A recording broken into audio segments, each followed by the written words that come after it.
सनातन काल के विराट असीमित अद्वितीय और अतुल्य परमेश्वर पिता को हम धन्यवाद देते हैं आज के इस महत्वपूर्ण समय के लिए, जब हम लगातार चलने वाले उन तमाम अध्ययनों को जो प्रकाशित वाक्य में प्रभु यीशु मसीह के दूसरे आगमन के पश्चात जब कलीसिया इस धरती से उठा ली जाएगी और शेष लोग विशेष रीति से इजराइली, आसुरी और मिस्री और वे सारे जो केवल विश्वास करके मसीह की भक्ति करते रहे परंतु धार्मिकता के बाद पवित्रता की या सिद्धता की खोज नहीं की, वे रह गए। और वे तमाम अन्य जाति के लोग जिन लोगों ने परमेश्वर के वचन को सुना तो था परंतु ध्यान नहीं दिया, वे इस धरती पर रह जाएंगे। और ऐसे समय में परमेश्वर उनके लिए भी 7 साल के महाक्लेश काल के पीड़ादायक समय में एक ऐसी अपॉर्चुनिटी या विशेष अनुग्रह देगा जिसके द्वारा वे कहीं ना कहीं परमेश्वर के पास लौट आए। इसलिए दूसरी किताब जो प्रभु पिता परमेश्वर के हाथ में थी, उसके 7वीं मोहर के तोड़े जाने के पश्चात 7 स्वर्गदूतों की तुरी बजाए जाने की कहानी, और उस 7वें स्वर्गदूत की तुरी बजाए जाने के वक्त कहीं ना कहीं एक ऐसी दार्शनिक बातें प्रकट होती हैं जो प्रकाशित वाक्य की किताब के 11वें अध्याय में हमको देखने के लिए मिलती है।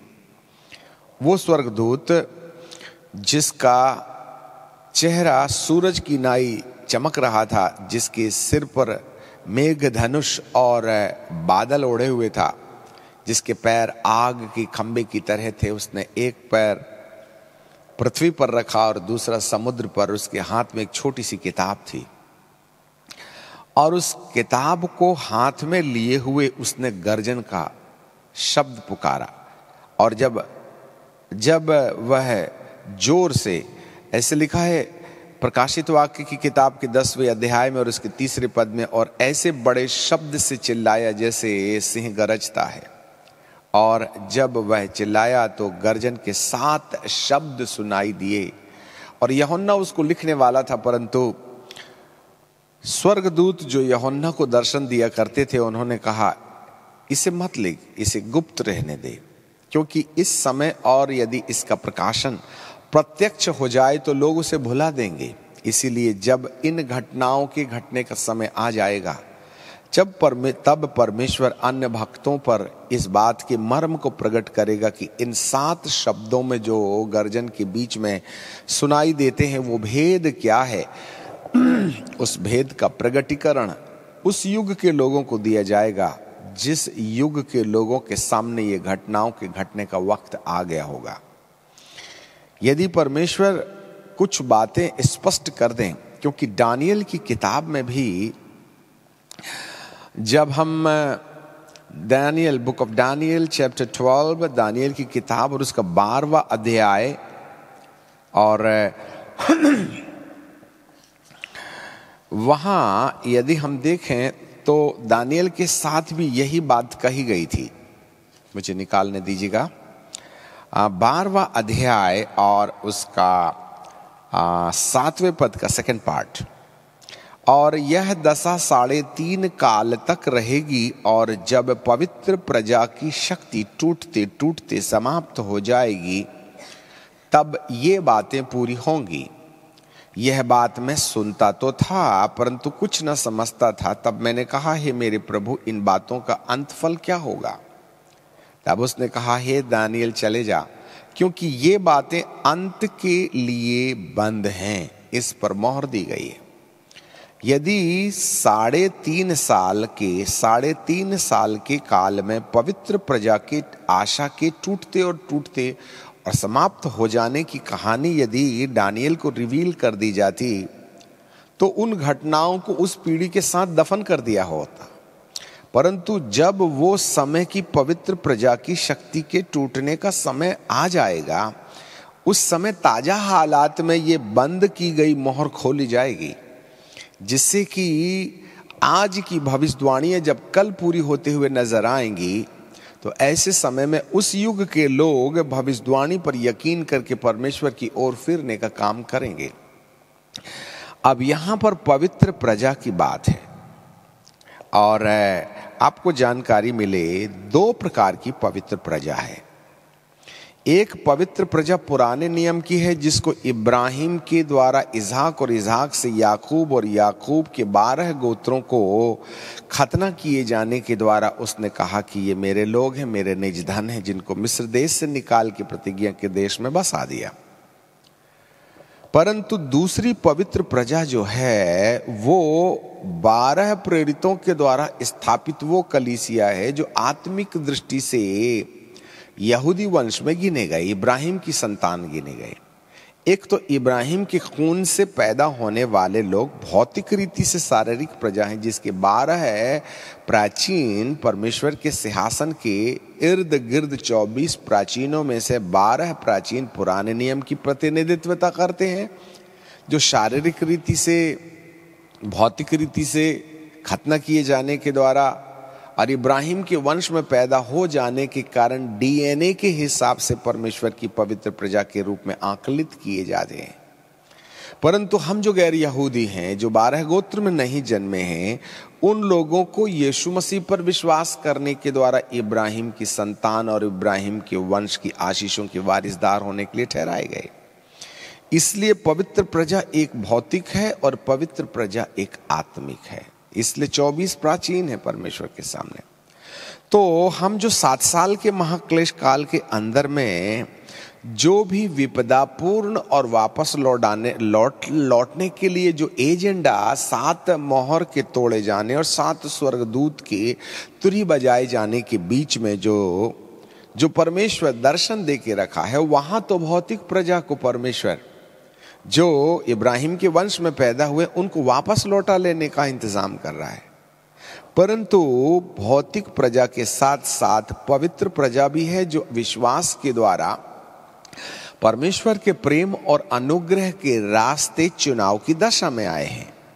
वो पवित्र प्रजा भी जो यीशु मसीह के आगमन के पहले होगी, वहां भी यह दशा यही सिद्धांत लागू होगा। बहुत बारीकी से समझने की आवश्यकता है, क्योंकि पवित्र प्रजा की शक्ति के टूटते टूटते समाप्त हो जाने की कहानी केवल इजरायली और यहूदियों पर लागू नहीं होगी, वरन यीशु मसीह के दोबारा आने से पहले जो कलीसिया समझौतापूर्ण जीवन जी रही है, उनको वापस लौटा लेने के लिए भी पवित्र प्रजा के ऊपर कुछ आन टूट पड़ेगी, जिससे सताव और पीड़ाओं के दौर पर शुद्धिकरण का काम किया जाएगा। और ऐसी हालात में ये जो तमाम रहस्य परमेश्वर ने दानियल के युग में सील करके रखे थे, उसको अब रिवील करने का वक्त आ गया है। अब चाहे वे प्रभु यीशु मसीह के आगमन के पहले आत्मिक प्रजा के सैंटिफिकेशन की बात हो, चाहे प्रभु यीशु मसीह के आने के बाद 7 साल के महाक्लेश काल में इजरायली और यहूदी, इजरायली, असुरी और मिस्री अर्थात इस्माइलीज जो सेकंड लार्जेस्ट पॉपुलेशन इस धरती के अंदर पाई जाती है, और इजरायली जो फर्स्ट बॉर्न हैं, और मिस्री, पता नहीं क्यों इन 3 कौमों को परमेश्वर ने विशेष स्थान दिया है।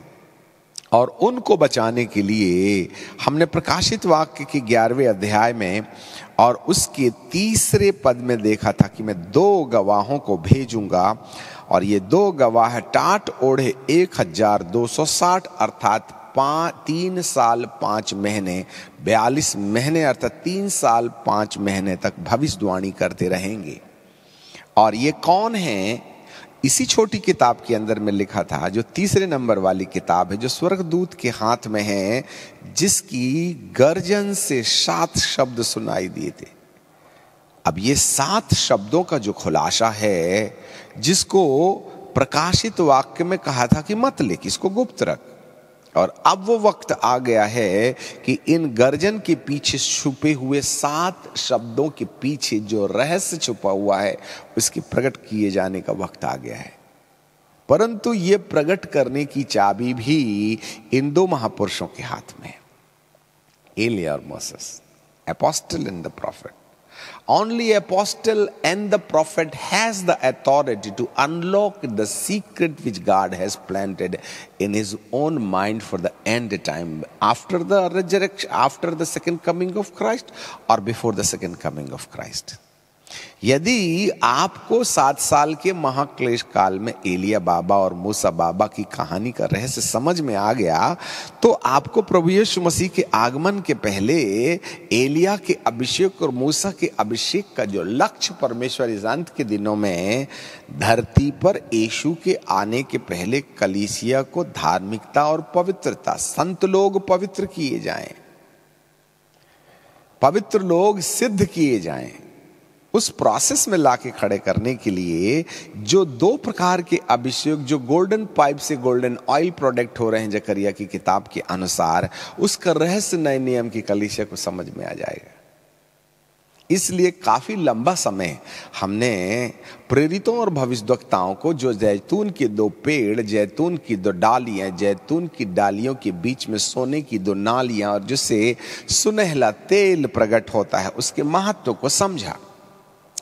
अब हम 11वें अध्याय को और आगे ले जाना चाहते हैं, क्योंकि यही कदम ताल करने से काम नहीं चलेगा। Bible book of Revelation chapter 11 and verse 3 में 2 गवाहों को यह अधिकार दूंगा कि टाट ओढ़े। टाट ओढ़े मतलब पूरी कसरत के साथ, टाट ओढ़ना दुख के साथ, पीड़ा के साथ, परमेश्वर के अभिषेक की अधीनता में 1260 दिन तक भविष्यवाणी करते रहे। अब हमने जैसा पहले आपको बता रखा था कि 7 साल के महाक्लेश काल के ठीक बीच तक, अर्थात साढ़े 3 साल तक तो श्वेत घोड़े के द्वारा अपना शासन स्थापित करने और संसार के लोगों के मन को अपनी ओर आकर्षित करने के लिए विश्व प्रतिनिधि को वक्त दिया जाएगा। उसके हाथ में धनुष है, सिर में मुकुट है, राज मुकुट नहीं है, मुकुट है। राज मुकुट परमेश्वर की ओर से दिया गया अधिकार होता है, परंतु मुकुट जो है मजबूरी है। परमेश्वर ने मजबूरन इस शासक को धरती पर शासन करने की अनुमति दी, जिससे कि इसके द्वारा आने वाली विपत्तियां उसके लोगों को, अर्थात परमेश्वर के लोगों को पीड़ा में छोड़े जाने के रास्ते, उन्हें मन फिराव की परिस्थितियों का जन्म देने पाए। क्योंकि परमेश्वर कभी किसी को अपनी प्रजा को अपने तरफ से तकलीफ नहीं देना चाहता है, इसलिए वो अपना साया हटा लेता है, सामने वाले को पीटने देता है और कहता है अब समझ ले, लौट के मेरे पास आ जा। एक बात याद रखिए, परमेश्वर कभी किसी को सजा नहीं देता, हम सजा कमाते हैं। और जब कभी किसी को सजा देना है तो अनुग्रह का लेवल कम कर देता है, तो सजा देने वाला सामने वाला दे देता है। मतलब डिसाइड करे परमेश्वर और उल्लू सीधा करने के लिए तकलीफ देने को, परिस्थितियों को परमिशन देवे। परमेश्वर बड़े बुद्धिमान है, वो अनुग्रह और दयालुता से भरे हुए हैं। इसलिए उस शासक को वो अनुमति दे रहा है कि 3.5 साल के काल में तुम तो जय प्राप्त करो और भी जय प्राप्त करने का सपना। आज की ताजा हालात में धरती के अंदर में जिन परिस्थितियों का निर्माण हो रहा है, चाहे भारत देश की राजनीति हो, चाहे अमेरिका देश की राजनीति हो, चाहे रशिया देश की राजनीति हो, चाहे चाइना देश की राजनीति हो, चाहे नॉर्थ कोरिया की राजनीति हो, इन्हें परमेश्वर ने परमिशन दिया है कि इस प्रकार के आतंकित विचारों से देश में क्रांति फैलाएं। इसको बहिष्कार नहीं किया जा सकता है, क्योंकि बाइबल कहती है हर राजाओं को परमेश्वर नियुक्त करता है, इसलिए उनके आदर के साथ उनके शासन का सदुपयोग या दुरुपयोग, उनके शासन को मान लेना चाहिए। ऐसा जरूर लगता है कि देखो ये वाली सरकार हमें तकलीफ दे रही है, परंतु परमेश्वर का वचन कहता है अपने प्यार करने वालों के लिए हर परिस्थितियों के बीच में वह एक भलाई को पैदा करता है। जी हाँ, इससे ऐसे पता चलता है कि जरूर कहीं ना कहीं परमेश्वर की अनुमति से 3.5 साल के काल के प्रारंभिक समय में श्वेत घोड़े पर बैठे, श्वेत कपड़े पहन करके मुकुटधारी धनुष लिए हुए व्यक्ति के रास्ते जो भी कार्यक्रम अपनाया गया, वहां मंदिर बनाने का कार्य पूरा हुआ। पर उसके अगले 3.5 साल के बाद में इन 2 गवाहों को परमेश्वर लाके खड़ा कर देते हैं, और वहां से ये पहली मोहर के तोड़े जाने से लेकर के 7वीं मोहर तक तोड़े जाने तक, और पहले स्वर्गदूत की तुरही के बजाए जाने से लेकर के 7वें स्वर्गदूत की तुरही बजाए जाने तक की घटनाओं को वे भविष्यवाणी के रूप में कहेंगे। और जब प्रलय आते जाएगा इन भविष्यवक्ताओं की भविष्यवाणी के आधार पर, जो ऑलरेडी परमेश्वर ने किताबों में लिख रखा है, उस भविष्यवाणी को बोल करके जब ये लोग बताएंगे तो लोगों का ध्यान, अरे देखो ये एलिया बाबा ने बोले थे, मूसा बाबा ने बोले थे, ये घटना घटने लगी। तब वे उनकी बातों पर चिंतन और मनन करके फिर के आने के लिए रास्ता खोला हुआ पाएंगे। एंड देन तब वे कहेंगे लौट आओ, यीशु मसीहा ही तुम्हारा उद्धार कर सकता है। इसीलिए इन 3.5 साल के कालों में इन 2 गवाहों के द्वारा बड़ी भारी क्रांति आएगी।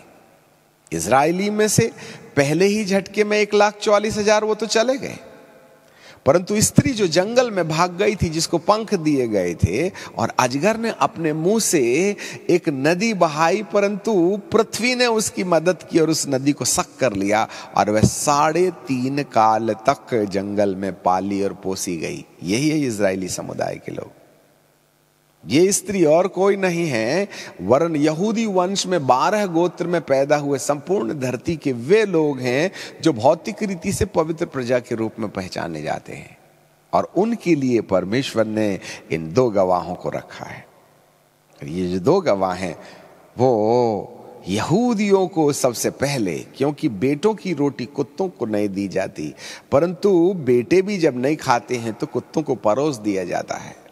सबसे पहला अनुग्रह काल यहूदियों के ऊपर में होगा, और उसके बाद में अन्य जाति अर्थात इस्माइली, अर्थात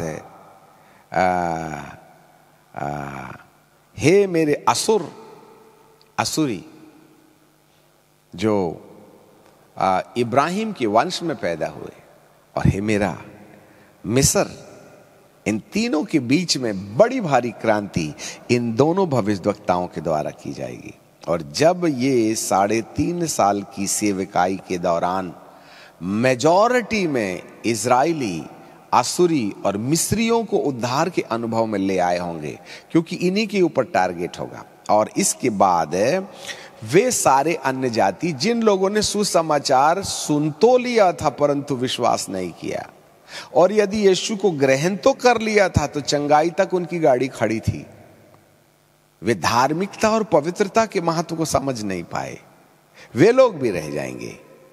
तब इन दोनों के द्वारा उन 3 कौमों के साथ साथ और भी लोगों का मन फिराव का चांस होगा, और ऐसा कार्यक्रम 3.5 साल तक चलते रहेगा। अब हम अगली कड़ी पर आ जाते हैं। प्रकाशित वाक्य की किताब के 11वें अध्याय के 7वें पद पर अब हम चिंतन मनन शुरू करते हैं। Book of Revelation chapter 11 and verse 7। और जब वे अपनी गवाही दे चुके होंगे तो वह पशु अथाह कुंड से निकलेगा और उनसे लड़ेगा और उन्हें जीतेगा और उन्हें मार डालेगा। इसका मतलब है अब हम लगभग इस घटना की घटित होने के वक्त 7 साल के महाक्लेश काल के लगभग करीब समाप्त होने के करीब में आ गए। 3.5 साल तो वो निकल गए सफेद घोड़े वाले। अब 3.5 साल अर्थात 3 साल 5 महीने का जो काल होगा, वो जो काल होगा यहां पर अथाह कुंड से, अब बीच बीच में हम अथाह कुंड और अथाह गढ़े का शब्द इस्तेमाल कर लेते हैं। तो किसी भाई ने कमेंट कहा था, सर बाइबल में कुंड लिखा है तुम गढ़ा बोलते हो। देखिए भाई साहब, कुंड और गढ़ा ये शाब्दिक हैं, पर्यायवाची शब्द हैं, इसलिए शब्दों पर बहस ना किया जाए। कुंड और गढ़ा एक ही चीज होती है, पर्यायवाची शब्द। गड्ढा, गढ़ा, कुंड एक ही चीज होती है, परंतु अथाह शब्द के साथ आप समझ सकते हैं बहुत गहराई वाला। आपको जानकारी मिले, अधोलोक और अथाह कुंड, अथाह गढ़े में अंतर है। अधोलोक में पापी लोगों की आत्माएं डाली जाती हैं जहां नरक का सा एहसास है, परंतु थोड़ा पीड़ा कम होती है। पर अथाह कुंड जो है वो अधलोक के भी नीचे है, जहां पर गिराए हुए स्वर्गदूतों को कैद किया जाता है। इसमें पार्टीशन है। अथाह कुंड जो है वह और भी ज्यादा गहराई में है।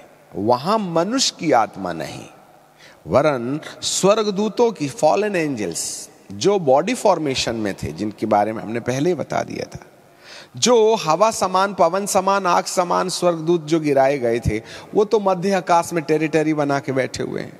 परंतु जो बॉडी फॉर्मेशन में थे, जो ह्यूमन ब्रीड को बर्बाद करने के लिए काम में आते थे, जिससे अकान वंशी और दानव पैदा हुए, उन लोगों को नूह के जमाने में जमीन पर डाल दिया गया था। वहीं से ये वहीं से ये अधलोक, अथाह कुंड से ही ये आत्माएं निकली थी जो टिड्डी के समान थी। अथाह कुंड से, जो आपको 9वें अध्याय में 5वें स्वर्गदूत की तुरी फूके जाने से एक तारा आकाश से गिरा, अर्थात स्वर्गदूत आया और उसने अथाह कुंड की चाबी ली और वहां से धुएं का, भट्टी का सा धुआं निकला। वो अथाह कुंड में से कुछ दूतों को, जिसका नाम अपोलियन या अबदोन कहते हैं इब्रानी में और यूनानी में, उसने आकर के 5 महीने तक तकलीफ दिया था। अभी वही अथाह कुंड है, अथाह गड़ा है, जहां से ऐसे वाले दूत निकल रहे हैं जिसको पशु की उपमा दी गई है। पशु का मतलब होता है भौतिक शरीरधारी स्वर्गदूतों का हेड है। एक तो लूसीफर ऊपर है, परंतु एक और प्रमुख है जिसको अथाह कुंड का अधिकार दिया गया है, और वो पशु, ये सब टेरिटरी है, दुष्ट आत्माएं हैं। हमारी लड़ाई प्रधानों, अधिकारियों, हाकिमों और दुष्टता की सेना के साथ में, पूरा मिलिट्री सिस्टम है यहाँ पर। अभी हम स्पिरिचुअल वॉरफेयर में नहीं जा रहे हैं, नहीं तो यहाँ झंझट शुरू हो जाएगी। अथाह कुंड से एक पशु निकला और वह इन दोनों के साथ में, एलिया और मूसा के साथ में लड़ाई लड़ना शुरू कर देता है। और यह परमेश्वर की ओर से नियुक्त था कि एलिया और मूसा इस अथाह कुंड के पशु के साथ मारे जाएं। और लड़ाई में एलिया और मूसा मारे जाते हैं। अब यहां पर आपके सामने एक बड़ा प्रश्न है। एलिया बाबा तो जिंदा उठा लिया गया था और मूसा बाबा को परमेश्वर ने होरेब के पहाड़ में दफन किया था। तो एक जीवितों में से प्रतिनिधि बन के खड़ा हो रहा है और दूसरा मृतकों में से प्रतिनिधि बन करके खड़ा हो रहा है।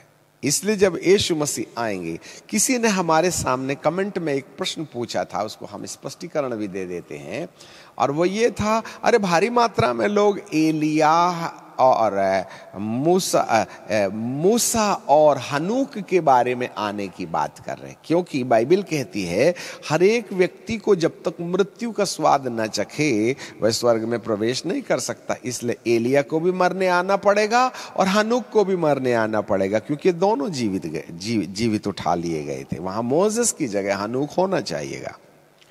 तो हमारा एक प्रश्न है, स्वर्ग जाने के लिए क्या मरना जरूरी है? यदि मृत्यु ही स्वर्ग का दरवाजा है, तो यीशु के आगमन के वक्त जो मुर्दे में से जे उठे उनको महिमा की देह मिली, तहां तक तो बहुत अच्छा है, वे चले गए बेचारे। परंतु जो जीवित बचे थे वो बदल गए, वो तो नहीं मरे ना, तो फिर उठाए कैसे गए? इससे यह सिद्धांत फेलुअर हो जाता है कि स्वर्ग जाने के लिए मरने की जरूरत नहीं है। इसलिए हनूक बाबा को स्वर्ग जाने के लिए धरती पर आके मरने के लिए जरूरत नहीं है, तब जाएगा ऐसा स्वर्ग में, यह सिद्धांत फिट नहीं होता है। यहां पर मोसेस मरे हुए लोगों के जी उठने की प्रतिनिधित्वता करते हैं, और एलिया जो कि प्रेरित और भविष्यद्वक्ता है, और हनूक की अपनी कोई मिनिस्ट्री नहीं थी, वह नबी था अर्थात विश्वासी था, वह परमेश्वर को प्रसन्न कर चुका था, इसलिए मिनिस्टरी को न भेजेगा परमेश्वर। खैर, इससे पहले वाले एपिसोड में हमने आपके सामने इस बात को रख दिया है। अब आगे चलते हैं। एलिया और मूसा अथाह कुंड से या अथाह कुंड से निकले उस पशु की लड़ाई में मारे जाएंगे। अब जरा देखिएगा, बड़ी बारीकी से सुनना है। और उनकी लोथें उस बड़े नगर, ये बड़ा नगर कौन सा नगर है? जिसकी चौक में पड़े रहेंगे। आत्मिक दृष्टि से सदोम, आत्मिक दृष्टि से सदोम, सदोम, सदोम की परिभाषा क्या है? जहां लूथ गया था, सदोम और गमोरा, जहां पाप चरम सीमा से बढ़ करके था। और मिस्र, जहां पर तमाम प्रकार की दुष्ट आत्माओं का अड्डा था। मिस्र, मिस्र के काले जादू से खुदा भी बड़ी मुश्किल से बचा पाते हैं। ऐसे समय में परमेश्वर ने अपने पवित्र नगर को, क्योंकि आगे स्पष्ट हो जाता है जहां उनका प्रभु क्रूस पर चढ़ाया गया, तो उनका प्रभु अर्थात हमारा तुम्हारा प्रभु कौन सी जगह में क्रूस पर चढ़ाया गया? यरूशलेम में ना। तो यरूशलेम की हालात ऐसी हो जाएगी जैसे सदोम और गमोरा की थी। यरूशलेम की हालात ऐसी हो जाएगी जैसे मिस्र देश की हालात है। सदोम और मिस्र बन गया है ये, जहां उसका प्रभु क्रूस पर लटकाया गया था। अर्थात पवित्र नगर के लिए ये भविष्यवाणी है, जहां पर इन 7 सालों के दौरान इतनी ज्यादा अराजकता फैल जाएगी, इतनी ज्यादा अधार्मिकता फैल जाएगी। सदोम जो है व्यभिचार के लिए सुप्रसिद्ध है। याद रखिएगा, पुरुषगामी अर्थात एक ऐसा सेक्स जो अबनॉर्मल है। आपको जानकारी मिले, इसीलिए सारे देश के लोग धीरे धीरे अमेरिका के बाद में और पाश्चात्य देशों के साथ में हमारे देश में भी गे मैरिजेस को प्रोत्साहन दिया जा रहा है। इससे ऐसे पता चलता है कि धरती भर में पुरुषगामी स्त्रीगामी होंगे। लड़की लड़की के साथ शादी करे, लड़का लड़का के साथ शादी करे। तो खुदा बाप ने अदन के बाग में आदम और हव्वा के साथ शादी रचाने की गलती की थी। तुम जो नई बाइबल धरती पर छाप रहे हो, अराजकता धरती पर फैलती चली जाएगी और उसका केंद्र बिंदु वही जगह होगी जिस जगह पर हमारा प्रभु क्रूस पर चढ़ाया गया था। इसका मतलब है, चाहे यहूदी मत के हों, चाहे असुरी मत के हों, चाहे मिस्री मत के हों, चाहे और भी लोग, क्योंकि ज्यादातर असुरी और मिस्री ही लोग ना इस इजराइल के इर्द गिर्द रहते हैं। मिस्र देश थोड़ा सा बाजू में है, परंतु यहां पर जो पाप की चरम सीमा होगी वह इतनी ज्यादा बढ़ जाएगी कि विवाह नाम का अस्तित्व ही खत्म हो जाएगा। जिसको जो मन पाए, जैसे कुत्ते की बीबी नहीं होती है ना, इस युग में इंसान की बीबी नहीं होगी। जिसको जो लगेगा वो होता करता चला जाएगा, चाहे किसी भी परिस्थिति में हो। ये अराजकता, ये अधर्म, ये अत्याचार जो पवित्र नगर में है, वहां इन 2 गवाहों को मार डाला जाएगा यरूशलेम में। और इंटरनेट में और व्हाट्सएप में और टीवी में दुनिया भर के लोग इनको देखेंगे, ठीक है, और इनकी लाश को उठाने नहीं देंगे। अब यहां पर एक और घटना घटती है 9वें पद में। और बहुत लोग और कुल और भाषा और जाति, लिसन मी केयरफुली, सब लोग, सब प्रकार के लोग और हर कुल के लोग और भाषा के लोग और जाति के लोगों में से उनकी लोथ 3 दिन तक देखते रहेंगे और उनकी लोथ को कब्र में रखने नहीं देंगे। क्यों नहीं रखने देंगे? 10वें पद में लिखा है, और पृथ्वी के रहने वाले उनके मरने से आनंदित रहेंगे, आनंदित और मग्न होंगे। क्यों आनंदित होंगे, क्यों मग्न होंगे वो? और एक दूसरे के पास भेंट भेजेंगे। इन्हीं दोनों भविष्यवक्ताओं ने पृथ्वी के रहने वालों को सताया था। अब एक सवाल है, क्या ये थे जो भविष्यवाणी में आग गिरा रहे थे? परंतु देखने में तो यही 2 भविष्यवक्ता टारगेट न थे, परंतु जो कुछ भी इनकी भविष्यवाणी के अंतर्गत हो रहा था वो तो परमेश्वर की डिवाइन प्लान के अंतर्गत था। पिता ने 5वें अध्याय में जो किताब ली थी ना, उसमें जो 7 मोहर खोलने की जवाबदारी मेमने को दी थी, मेमने के द्वारा खोली जाने वाली उन मोहरों के पहले ये भविष्यवाणी करेंगे। 7 स्वर्गदूतों की तुरही बजाए जाने के वक्त जो घटनाएं घटेंगी, उन घटनाओं के पहले ये भविष्यवाणियां करेंगे। तो दुनिया को क्या लगेगा, यही लोग भविष्यवाणी किए बोल करके विपत्ति आई है, इसलिए इनको टारगेट बना लेंगे लोग। भारी मात्रा में धरती के लोग इन दोनों नबियों के द्वारा होने वाली भविष्यवाणियों के आधार पर होने वाली अशुभ घटनाओं के रास्ते जो बुलावा परमेश्वर दे रहा है उसको अस्वीकार करने वाले लोग इन भविष्यवक्ताओं की मृत्यु से आनंदित हो जाएंगे कि अब टेंशन देने वाले लोग चल पड़े, इसलिए तो कब्रिस्तान में रखने नहीं दे रहे हैं उनको, कहीं ऐसा ना हो कि वो जिंदा हो जाए। इनका प्रभु भी जिंदा हुआ था, इसलिए सामने रखो, सड़ने दो इनको सामने पर। और 3.5 दिन के बाद परमेश्वर की ओर से जीवन की आत्मा उन पर बैठ गई और वे अपने पांव के बल खड़े हुए और उनके देखने वालों पर भय छा गया और उन्हें स्वर्ग से बड़ा शब्द सुनाई दिया, यहां ऊपर आ जाओ। और यह सुन के वे बादलों पर सवार होकर अपने बैरियों के देखते देखते स्वर्ग पर उठा लिए गए। जी हां, इस घटना के साथ साथ एक बड़ा रहस्य छुपा हुआ है। जैसे एलिय्याह और मूसा के उठाए जाने के बाद क्या होगा, आपको मालूम है जब प्रभु यीशु मसीह मृतकों में से जी उठे थे तो क्या हुआ था, पवित्र लोगों की लोथें कब्र से निकल के बाहर आ गई। यदि आप मत्ती रचित सुसमाचार के 27वें अध्याय पर चले जाएं, book of Matthew and chapter 27 and verse 50 onwards, वहां पर ऐसे लिखा हुआ है, मैं आपके लिए पढ़ दूं क्योंकि हम सिस्टमैटिक नहीं वरन ऑटोमेटिक हैं, जो पवित्र आत्मा कह रहे हैं वही हम कह दे रहे हैं। वहां ऐसे लिखा है कि और प्रभु 50th वर्ष 50वां पद, तब यीशु ने बड़े शब्द से चिल्लाकर प्राण छोड़ दिए और देखो मंदिर का पर्दा ऊपर से नीचे तक फट के 2 टुकड़े हो गया और धरती डोल गई और चट्टानें तिड़क गई और कब्रें खुल गई। लिसन मी केयरफुली, कब्रें खुल गई और सोए हुए पवित्र लोगों की लोथें जी उठी। सोए हुए पवित्र लोगों की लोथें जी उठी। लिसन मी केयरफुली, जिस दिन प्रभु यीशु मसीह ने प्राण दिया था उसी दिन लोथें जिंदा हो गई थी, परंतु थी कब्रिस्तान के अंदर में, मट्टी उनके ऊपर से हट गई और पूरा गड्ढा दिखाई देता, परंतु डेड बॉडी वहीं पर पड़ी हुई है। और 53वें पद में लिखा है उसके जी उठने के बाद है, मरने और जी उठने के बीच में जो है 3-3.5 दिन का अंतर है।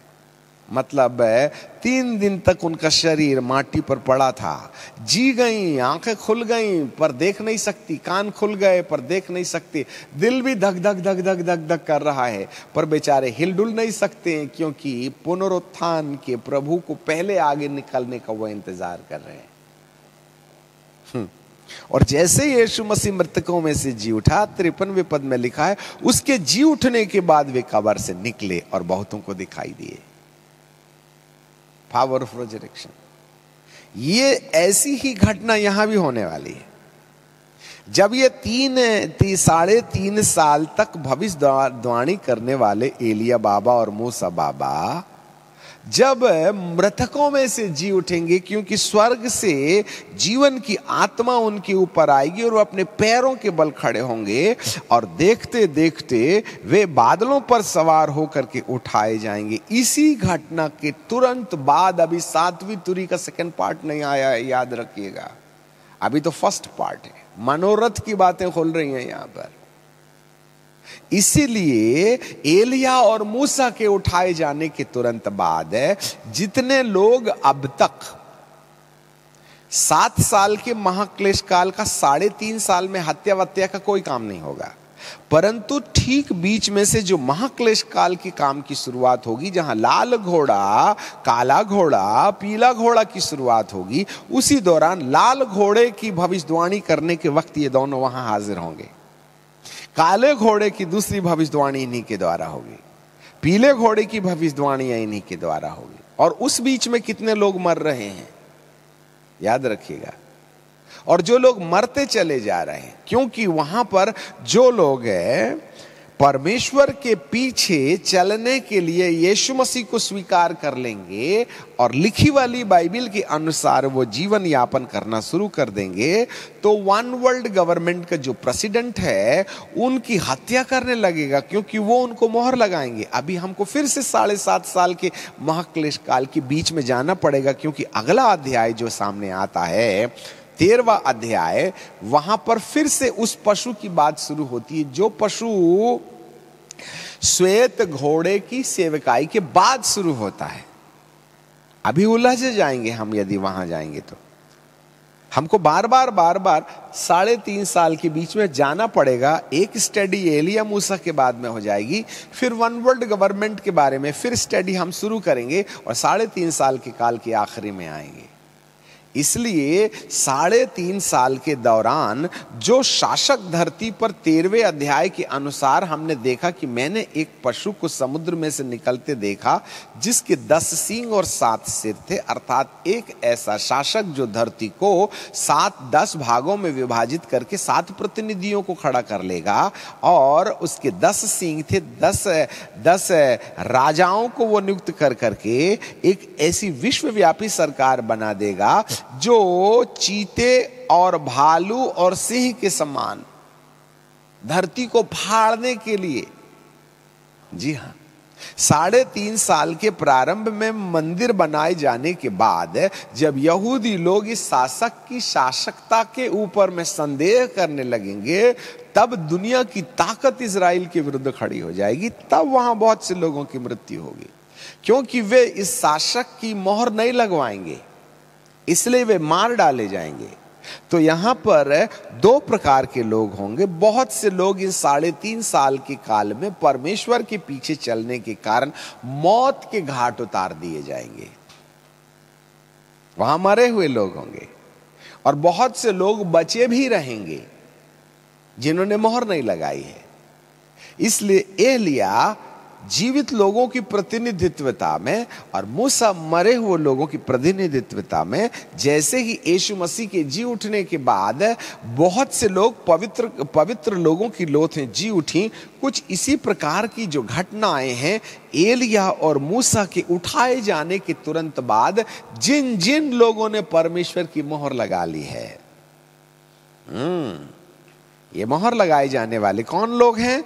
9वें अध्याय में क्या लिखा है जरा देखिएगा। बुक ऑफ रेवलेशन चैप्टर 9, 5वें स्वर्गदूत ने जब तुरी फूकी तो स्वर्ग में से एक तारा गिरा और उसे अथाह कुंड की कुंजी दी गई, और उस अथाह कुंड को खोला गया और उसमें से भट्टी का सा धुआं निकला और उसमें से टिड्डियां निकली। और बाइबल बताती है उन टिड्डियों को जिनके पीठ में बिच्छू की सी ताकत दी गई थी, 4थे पद में लिखा है, और उनसे कहा गया कि पृथ्वी की ना घास को और ना किसी हरियाली को और ना किसी पेड़ को हानि पहुंचाना, केवल उन मनुष्यों को जिनके माथे पर परमेश्वर की मोहर नहीं है उनको पहुंचाना तकलीफ। तो कुछ और भी होंगे जिनके माथे पर परमेश्वर की मोहर होगी। जी हां, अब 2 प्रकार के लोग वहां हैं। एक तो वे लोग हैं जिनके माथे पर परमेश्वर की मोहर नहीं है, और एक वो लोग हैं जिनके माथे पर परमेश्वर की मोहर है। और इस 3.5 साल के काल में एलिया और मूसा के द्वारा सुसमाचार की सच्चाई पहुंचाए जाने के बाद बहुत से लोग परमेश्वर के वचन के अनुसार चलते रहने और मृत्यु का दुख उठाने के वक्त तक विश्वास में खड़े रहने के द्वारा साबित कर देंगे कि हम परमेश्वर के हैं। ऐसे लोगों को एलिया और मूसा की सेवकाई के द्वारा परमेश्वर की मोहर लगाई जाएगी। लिसन मी केयरफुली, वहां भी सील का कारोबार होगा। एक और परमेश्वर मोहर लगाएगा, दूसरे और विश्वव्यापी सरकार मोहर लगाएगी, जिसको हम आगे देखेंगे, अभी उसको नहीं छूना चाहते हैं। तो जब एलिया और मूसा अपने पैरों के बल खड़े होकर उठाए जाएंगे तो बहुत से लोग, वो सारे लोग जो मोहर लगा के मौत का सम्मान कर चुके हैं और जो मोहर लगाने के बाद भी पीड़ा में खड़े रहे हैं और उन्होंने संसार और सरकार के साथ समझौता नहीं किया, उनके माथे पर जो परमेश्वर की मोहर लगी हुई थी, वे एलिया और मूसा के उठाए जाने के तुरंत बाद इस धरती से, मुर्दों में से जो मरे हैं वे लोग जी उठेंगे और जो जीवित बचे हुए हैं वो महिमा की देह धारित करेंगे। यहां पर जैसे सेकंड कमिंग में हुआ है, वैसे ही एलिया के और मूसा के उठाए जाने के बाद इस्राएली, असुरी और मिस्रियों के और शेष बचे हुए लोगों के साथ यदि उन्होंने प्रभु को ग्रहण कर लिया है तो वे इस धरती पर उठाए जाएंगे। इससे पहले कि 7वें स्वर्गदूत की सेकंड पार्ट वाली तुरी बजाई जाए, धर्मियों का पलायन यहां से हो जाएगा। यही 7 गुप्त बातें इस छोटी सी किताब के अंदर लिखी हुई हैं। एंड देन बाइबल कहती है कि फिर 13वें पद में लिखा है, book of Revelation chapter 11 and verse 13, उसी घड़ी एक बड़ा भूईडोल हुआ और नगर का 10वां हिस्सा गिर पड़ा और भूईडोल में 7,000 मनुष्य मर गए और शेष लोग डर गए और स्वर्ग के परमेश्वर की महिमा की।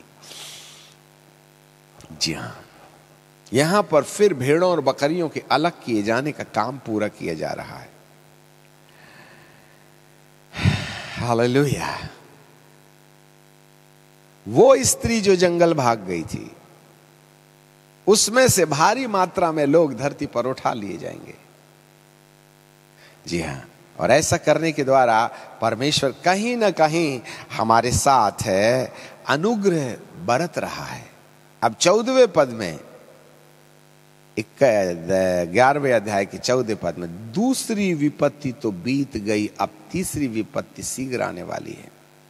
और जब 7वें स्वर्गदूत ने तुरही फूकी, जी हां, अभी 7वें स्वर्गदूत की तुरही के बाद में क्या क्या होने वाला है, ये एक बड़ा संकटमय समय है। इसका मतलब है 7वें स्वर्गदूत के तुरही फूके जाने के पहले एलिया और मूसा का उठाया जाना। अब थोड़ा सा चिंतन हम यहां कर लेते हैं। पृथ्वी के लोग आनंदित हुए, 10वें पद में लिखा, पृथ्वी के रहने वाले उनके मरने से आनंदित हुए और मग्न हुए और एक दूसरे को भेंट भेजने लगे कि दोनों भविष्यद्वक्ताओं ने पृथ्वी के रहने वाले को सताया है।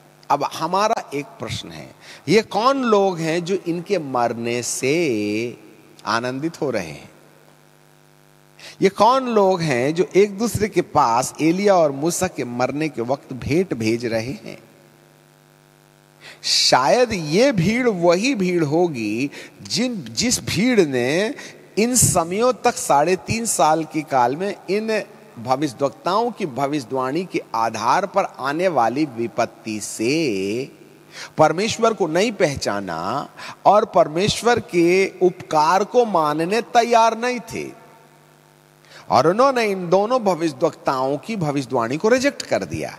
वे मन फिरा करके परमेश्वर के पास लौट आने के बजाय इन्हें अपना दुश्मन समझ बैठा, जबकि विपत्तियों में परमेश्वर उनको मन फिराने का आदेश दे रहा था।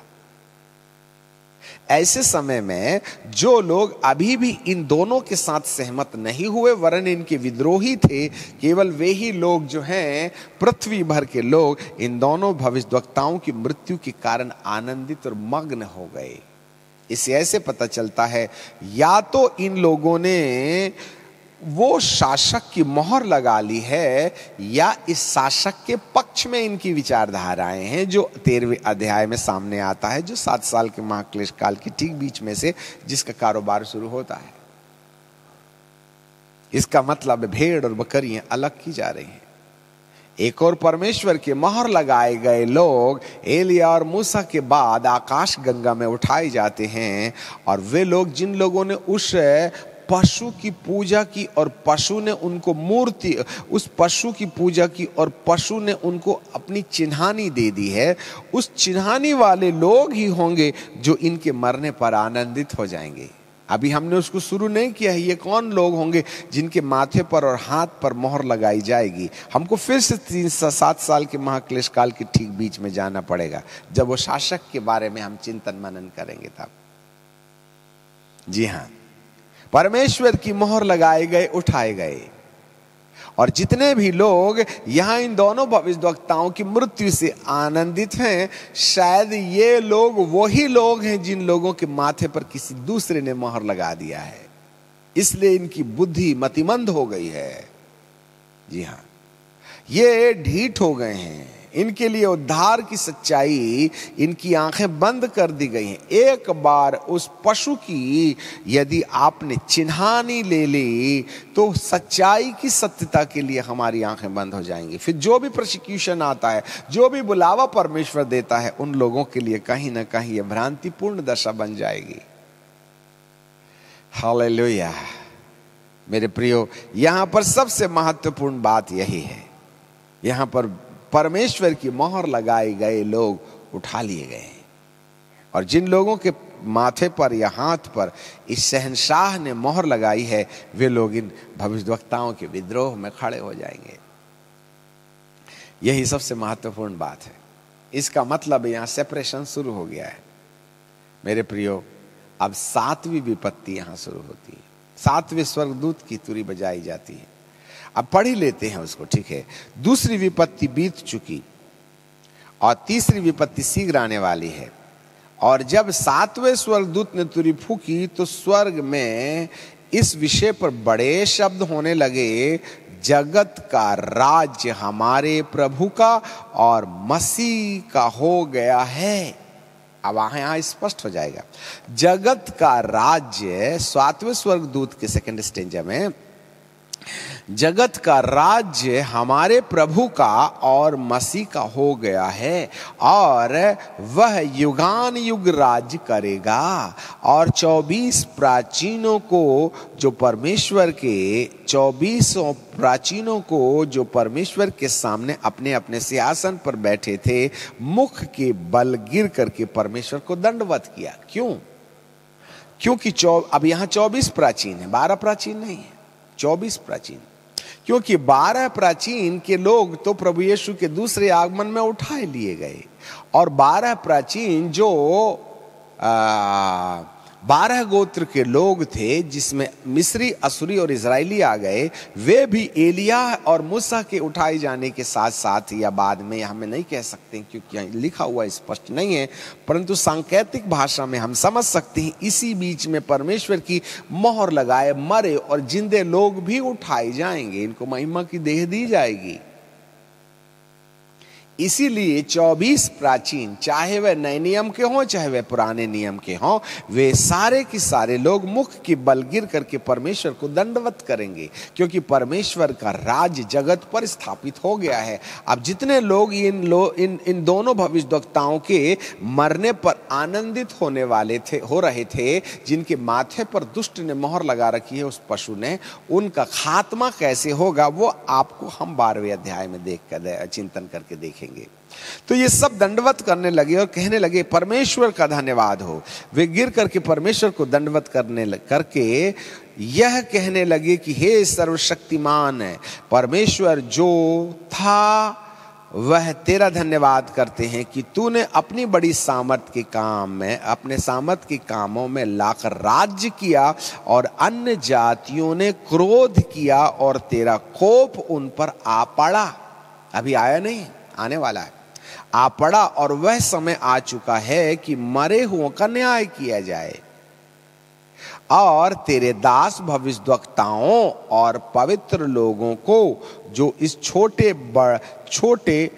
इन छोटों बड़ों को जो तेरे नाम से डरते हैं, चाहे वे जिंदा हो चाहे वे मर पड़े हों, बदला दिया जाएगा, और पृथ्वी के बिगाड़ने वाले नाश किए जाएंगे। इसका मतलब पृथ्वी के बिगाड़ने वालों के नाश का वक्त अब आ गया है। इससे पहले कि पृथ्वी के नाश करने वालों के नाश का समय आ जाए, यहाँ पर बाइबल का परमेश्वर कहता है कि उन तमाम लोगों ने 7 साल के प्रोसिक्यूशन में जिन्होंने प्रभु यीशु को ग्रहण कर लिया है, उन लोगों को प्रभु ने अपने पास उठा लिया है, बुला लिया है। 19वें पद में लिखा है, तब परमेश्वर का जो मंदिर स्वर्ग में है वह खोला गया। वाओ!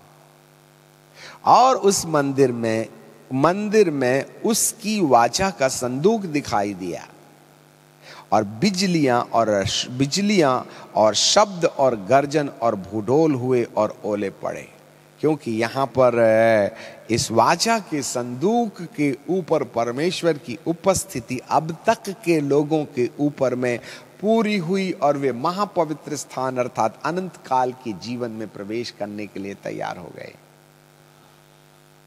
ये 7 साल के महाक्लेश काल के अंतिम पड़ाव में एक ग्रुप के लोगों के साथ होगा जो पीड़ा में परमेश्वर को पहचान गए। उन्होंने पशु की मूरत की पूजा नहीं की और उन्होंने मोहर नहीं ली, वरन परमेश्वर की मोहर के लिए खड़े रहे। उन लोगों का उद्धार सुनिश्चित है। अब जो शेष पापी लोग बचे हुए हैं, उनके लिए दुष्ट कैसे मोहर लगाने का काम कर रहा है, हमको फिर से वापस वहीं जाना पड़ेगा। जी हाँ, 12वें अध्याय में भी हम अगले सेशन में इस पर चिंतन करेंगे कि किस तरीके से परमेश्वर इस 12वें अध्याय में एक भयानक लड़ाई की चर्चा करते हैं जो 7वें पद में मिलती है। स्वर्ग पर लड़ाई हुई और मिकाइल और उसके दूत अजगर से लड़ने के लिए निकले। अभी एक भयानक लड़ाई का काल आ रहा है, उसको हम छेड़ना नहीं चाहते हैं, परंतु यहां हम रुक जाना चाहते हैं। मेरे प्रियो, एलिया और मूसा, अब इसी पैच को हम यीशु के दूसरे आगमन के पहले लाके रख लेते हैं। आपको मालूम होवे, जैसे एलिया और मूसा मृतकों में से जी उठे, कुछ इसी तरीके से एलिया और मूसा की सेवा यीशु मसीह के आने के 3.5 साल पहले से धरती पर दिखाई देने लगेगी ना। तो कुछ ऐसा ही जैसे एलिया और मूसा के बाद उन तमाम मोहर लगाए लोगों को परमेश्वर ने आकाश गंगा में उठाया, कुछ कलीसिया भी एलिया की सेवा और मूसा की सेवा के द्वारा यीशु के आगमन के पहले मोहर लगाए जाने के कार्यक्रम में जोड़े जाएंगे। आपको मालूम होवे, यीशु के आने के 7 साल पहले से शैतान भी अपनी मोहर, आज के युग में जब यीशु नहीं आए हैं, शैतान भी अपनी मोहर लगाने के लिए मनुष्यों के ऊपर में प्रयास करेगा, और परमेश्वर के वे दूत भी, परमेश्वर के वो 2 नबी अर्थात वो अभिषेक भी कहीं ना कहीं मनुष्य को परमेश्वर की मोहर लगाने के लिए इस्तेमाल किए जाएंगे। इससे पहले प्रभु यीशु मसीह आ जाए, दोनों प्रकार की मोहर ठोकी जाएंगी। अब यहां पर हमारे और आपके लिए गहन चिंतन का विषय शुरू होता है। हम कैसे जानेंगे कि प्रभु हमको किस जगह मोहर लगाना चाहता है? How God will seal his own people. आप में से कितने लोग होंगे जिनको परमेश्वर माथे पर अपनी मोहर लगाएगा? किस शर्त पर लगाएगा? नए नियम की कलीसिया रेप्चरेशन के लिए तैयार होना है, तो वहां पर हर एक व्यक्ति को मोहर लगाए जाने की चर्चा है। उनके माथे पर मोहर कर दे, उनके माथे पर मोहर कर दे। प्रकाशित वाक्य की किताब और उसका 9वां अध्याय और उसके 3-4 पद का निचला है, उसका उनके माथे पर परमेश्वर की मोहर नहीं है। अब परमेश्वर जो है माथे पर लगाएगा मोहर, और शैतान माथे के साथ साथ हाथ पर भी लगाएगा। परमेश्वर की मोहर हाथ पर नहीं होगी, परमेश्वर की मोहर माथे पर होगी। ये बातें आपने पिछले वाले एपिसोड में यहेजकेल की किताब में भी पढ़ा था, बुक ऑफ यहेजकेल एंड चैप्टर 9 और उसके 4 पद से। और यहोवा ने कहा, यरूशलेम नगर के भीतर इधर उधर जाकर जितने मनुष्य सब घृणित कामों में कंसीडर नहीं किए और परमेश्वर की वचन के अनुसार चलते रहे हैं और दुख उठाते रहे हैं, तकलीफ उठाते रहे हैं, परंतु संसार के साथ समझौता नहीं किए, उनके, और वे दुख के मारे चिल्ला रहे, उनके माथे पर चिन्ह लगा दे। तब मेरे सुनते हुए उसने दूसरे स्वर्गदूत से कहा, मारते जाओ, दया नहीं करना, न कोमलता करना, बूढ़े, युवा, कुंवारी, स्त्री, सब बच्चों को मार करके नाश करो, परंतु जिस किसी के मनुष्य के माथे पर चिन्ह होगा उसके निकट नहीं जाना। अब परमेश्वर जो है हर विश्वासी को दूसरे आगमन में स्वर्ग में ले जाने से पहले परमेश्वर अपनी मोहर उसके माथे पर लगाना चाहता है। अब आज हम आपके सामने एक प्रश्न लगा देना चाहते हैं। आप में से और मुझ में से कोई भी व्यक्ति, जो भी व्यक्ति प्रभु यीशु मसीह के आगमन के समय या तो मुर्दों में से जी उठ करके महिमा की देह पहन के ऊपर जाने की कल्पना में है, या जीवित लोगों के बदल जाने के वक्त हम सब महिमा की देह पहन करके आकाश गंगा में उठाए जाने की कहानी में होंगे, उन सब लोगों को एक बार चेक करना पड़ेगा कि स्वर्ग में उठाए जाने के लिए केवल वो ही लोग इंटाइटल होंगे जिनके माथे पर परमेश्वर ने मोहर लगा के रखी है। Those who are sealed by God, परमेश्वर के द्वारा मोहर लगाया जाना। अब सवाल यह है, क्या परमेश्वर ने आज की कलीसिया, अब 7 साल के महाक्लेश काल की बात भूल जाइए, आज आपको सोचना होगा, क्या आपके माथे पर परमेश्वर की मोहर है क्या? ये मोहर की क्या कंडीशन है, किस शर्त पर? अब बहुत से लोग कहते हैं, नहीं नहीं नहीं, हमने तो यीशु मसीह को ग्रहण कर लिया है और परमेश्वर ने हमको तो मोहर लगा दिया है। कहां लगाया है? नहीं, जब हमने यीशु मसीह को ग्रहण किया था ना, तब उसने हमें अपनी मोहर लगा दी है। कहां पर? अब फिर आप पढ़िएगा उसको, वहां लिखा है इफिसियों की किताब के पहले अध्याय और उसके 14वें पद में, 13वें पद में, और उनमें से तुम पर भी जब तुमने सत्य का वचन सुना, तुम्हारे उद्धार का सुसमाचार पर था, जिस पर तुमने विश्वास किया, प्रतिज्ञा किए हुए आत्मा की छाप। ये जो छाप है कहां लगी? ये छाप लगी कहां? ये जो छाप है ना, हमारे दिल में लगी है, दिमाग में नहीं लगी है। क्योंकि गलातियों 4:6 में लिखा, पुत्र की आत्मा जो हे अब्बा हे पिता कह करके पुकारती है, the spirit of his son, आत्मा में। रोमियो की किताब के 8वें अध्याय के 16वें पद में लिखा, पुत्र की आत्मा मनुष्य की आत्मा के साथ में। तो भाई साहब, यहां जो मोहर लगी है वो आत्मा में है, वहां तो हमारे आत्मिक जीवन की शुरुआत हुई थी।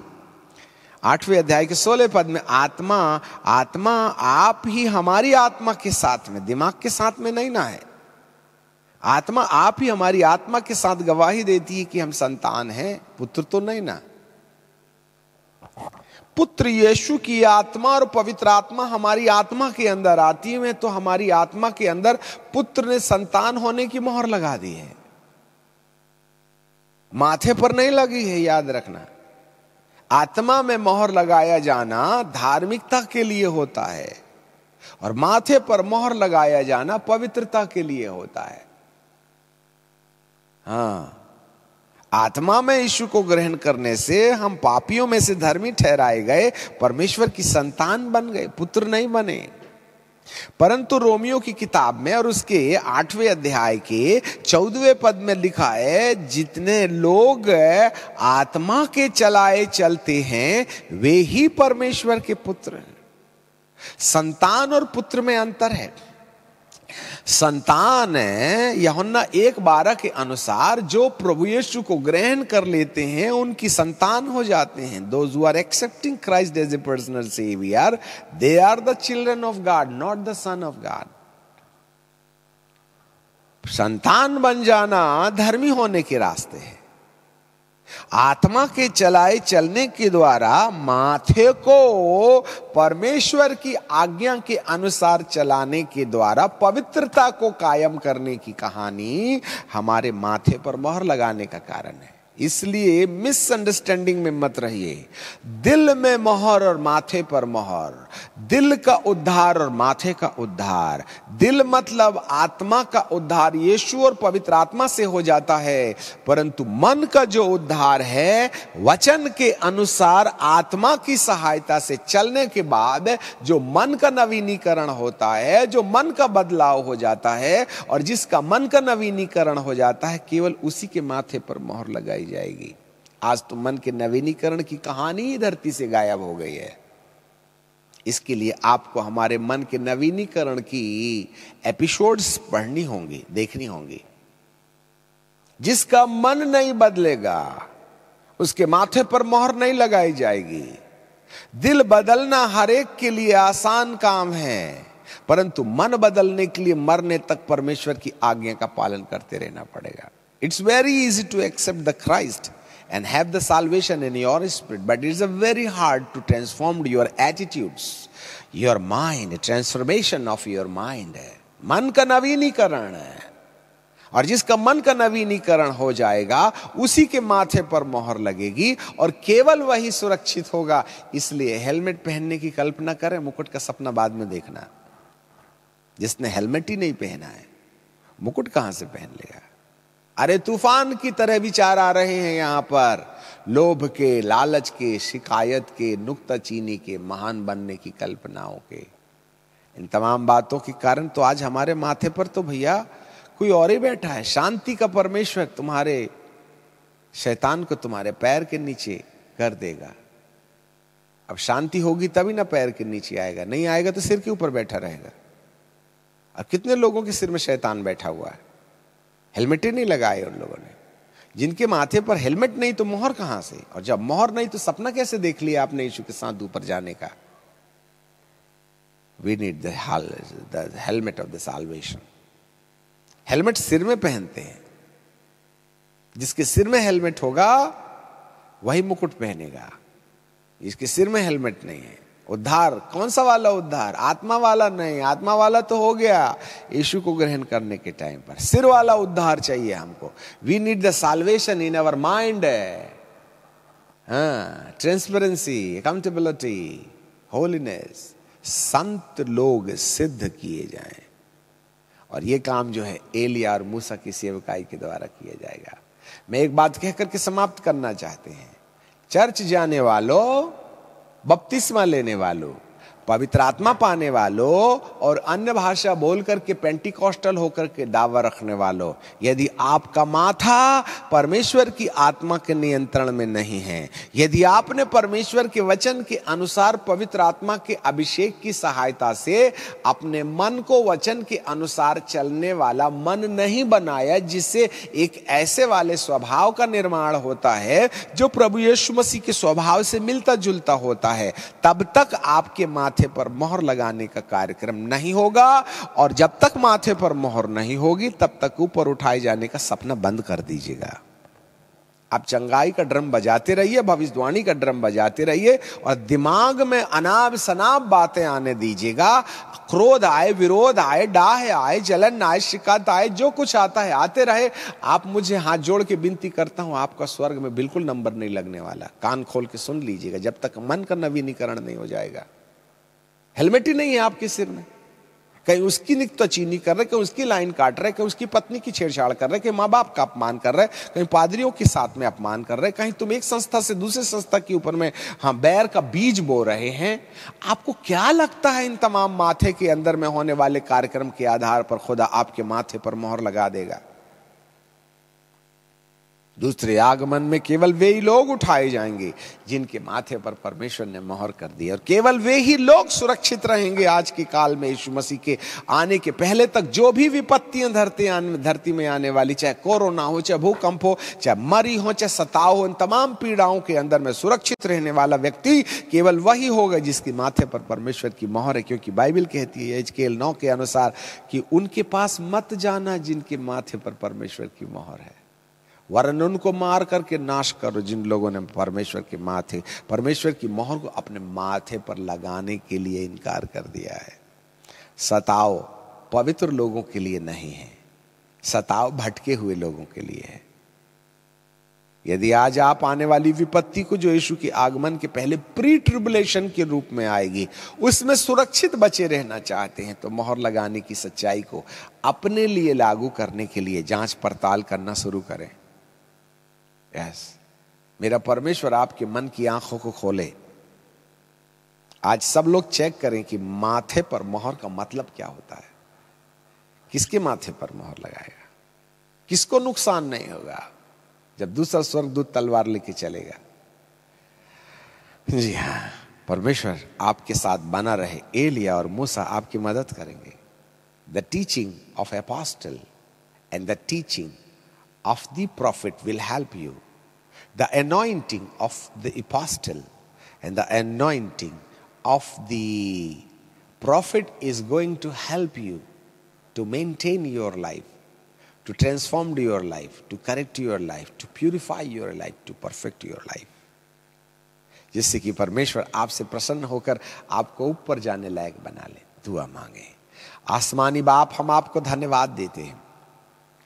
प्रभु यीशु मसीह हमें उन तमाम अभिषेकों को जिसके बारे में आप बहुत पहले से एलिया और मूसा के रूप में, अर्थात प्रेरितों और भविष्यद्वक्ताओं के रूप में कहते रहे हैं, उस सेवकाई की वैल्यू क्या है जो हमारे माथे पर मोहर लगाने में हमारी मदद कर सकती है।